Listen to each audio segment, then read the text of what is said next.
नमस्कार.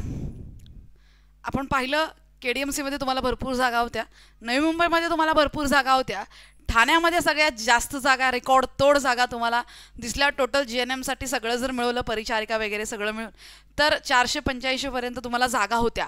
पण आता इथं थोड्याशा तुम्हाला जागा कमी आहेत.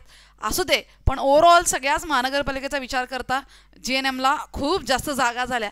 सगळ्यात जास्त जागा GNMला आहेत, लक्षात घ्या. सगळ्या महानगरपालिकेचं काउंटिंग केलं तर तर मग फॉर्म भरायचं आपल्याला सगळीकडे कुठेतरी एका ठिकाणी तर लागायचंच आहे. एवढा जास्त आनंद होतोय की GNMला एवढ्या जागा आहेत. आणि सगळ्यात महत्त्वाचं म्हणजे इथं तुम्ही 3 वर्षाचा अनुभव घेत असाल, तुमच्याकडे सर्टिफिकेट आहे आणि थोडासा अभ्यास केला तर काम होतंय. आणि होतंय काम. बघा, तुमच्या मित्रमैत्रिणी तुम्ही लागणार. आणि जर तुम्ही अभ्यास केला नाही तर तुमच्या मित्रमैत्रिणी लागणार आणि तुम्ही बघणार की अरे हो, सिलेक्शन होतंय. त्यामुळे इथं थोडंसं 1 महिना 1.5 महिना मन लावून अभ्यास करा. एवढ्या महानगरपालिका 25-25, 30-30 वर्षांनी इथं भरत्या निघालेल्या आहेत महानगरपालिकांच्या. सहसा निघत नाहीत. जर निघालात तर तुम्ही नक्कीच या गोष्टीचा फायदा जो आहे तर घेतला पाहिजेच, घेतला पाहिजेच. लक्षात घ्या, इथं मी आहे, तुम्हाला प्रत्येक वेळेला प्रॉपर गायडन्स करते. ऋतिक सर आहेत, जे अगदी एक्सपर्ट आहेत. तुम्ही पाहिलं असेल त्यांची टीचिंग. ते शिकवण्यात नवीन आहेत, पण त्यांचा जे काही नॉलेज आहे, त्यांचा जो काही अनुभव आहे आणि त्यांच्याकडे जेवढी माहिती आहे ती तुम्ही बघू शकता. Mind blowing.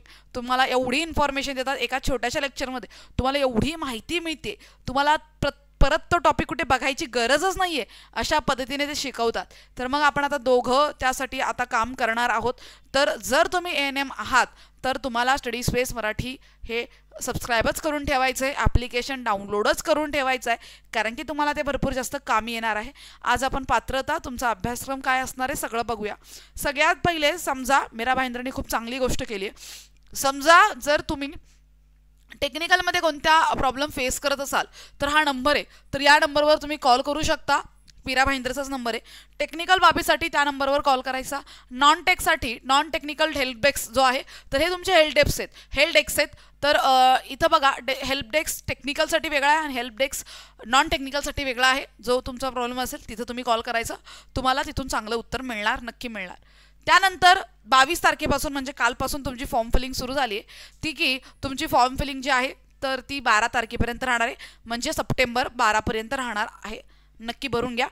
चला, तर याच्या अधिक माहिती जर तुम्ही पाहाल तर जागा कमी आहेत इथं. तर फक्त 5च जागा तुम्हाला इथं दिसत आहेत. आणि जर बघाल तर अनुसूचित जातीला इथं तुम्हाला सर्वसाधारण आणि महिलांना 1 जागा आहे. बाकी इथं सर्वसाधारण जागा आहेत. ठीक आहे, म्हणजे जरा आपण म्हणू शकतो की मुलांना जागा जास्त आहेत.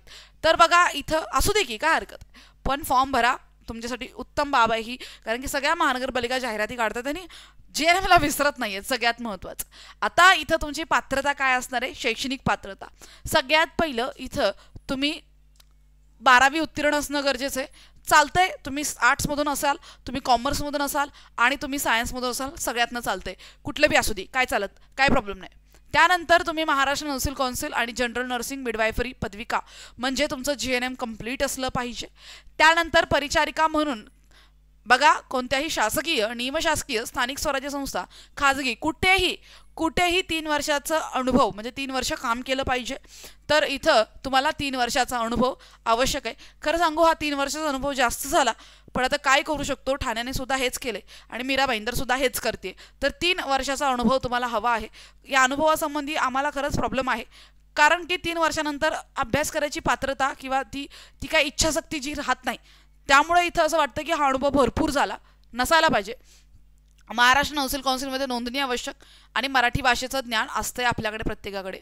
तर मराठी भाषेचं ज्ञान आपण 10वीत, मराठी आपल्याला विषय असतो, तेच आपलं मराठी भाषेचं ज्ञान 10वीचा रिझल्ट अपलोड केला तर तुमचं तेच होऊन जातं ज्ञान.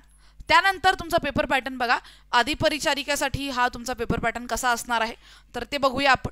तर बघा, इंग्लिशला तुम्हाला 15 प्रश्न असतील, मराठीला 15 प्रश्न आहे, GKला 15 प्रश्न आणि रिझनिंगला 15 प्रश्न आणि टेक्निकल सब्जेक्टला 40 प्रश्न असणार आहेत. आणि अशा पद्धतीने प्रत्येक प्रश्नाला 2 गुण असणार आहेत. म्हणजे इथं नॉन टेकला तुम्हाला 60 प्रश्न आणि 120 गुण असतील. टेक्निकलला तुम्हाला 40 प्रश्न आणि 80 गुण असतील. अशा प्रकारे 200 गुणांचा 100 प्रश्नांचा तुमचा पेपर असणार आहे. तर काही टेन्शन घ्यायचं नाही आहे. स्टडी स्पेस मराठी तुमच्यासोबत आहे, मी तुमच्यासोबत आहे, ऋतिक सर तुमच्यासोबत आहात. तर सगळ्यांनी इथं आपलं ॲप डाउनलोड करा. इथं बघा मी ऑलरेडी आपल्या ठाण्याचाच जो काही ठाणे महानगरपालिकेचा जो काही JNMचा कोर्स आहे तोच इथं तुम्हाला चालणार आहे. तर ठाणे महानगरपालिकेसाठी किंवा KDMC म्हणा किंवा मग आपण नवी मुंबईसाठी खूप उत्तम प्रकारे कोर्स जे आहेत ते रन केलेले आहेत. ईबुक असणार आहे. इथं अजून मी लेक्चर नाही देते. तुमचे सगळे टॉपिक्स जे आहेत तर ते नोट्सच्या स्वरूपात ज्या तुम्ही प्रिंट काढू शकता. तुम्हाला कोणत्याही पुस्तकाची गरज नाही. सुंदर अशा नोट्स, त्या प्रत्येक नोट्सच्या खाली तुम्हाला क्वेश्चन्स आन्सर्स मिळत आहेत, प्रश्न उत्तरं प्रॅक्टिससाठी मिळत आहेत. GK माझं मिळणार आहे तुम्हाला, त्याच्यामध्ये करंट अफेअर्स तुम्हाला मिळणार आहे आणि सगळं प्रॉपर एक गायडन्स तुम्हाला मिळेल. तर नक्की, आणि प्राईस फक्त नाममात्र ठेवली आहे, फक्त 299 एवढीच प्राईस ठेवली आहे. तुम्ही कितीही महागाचं घ्या पण हे तुम्हाला इथं खूप जास्त कामी येणार आहे, खूप जास्त कामी येणार आहे. कळलं? तर प्रॉपर तुम्ही हे वाचू शकता. मला नक्की आवडेल. तर भेटूया आपण GKचे लेक्चर्स वगैरे तुम्हाला तिथंच मी देणार आहे. तर बॅचमध्ये भेटूया. तुम्ही ठाणे महानगरपालिकेची बॅच घेऊ शकता. Thank you so much.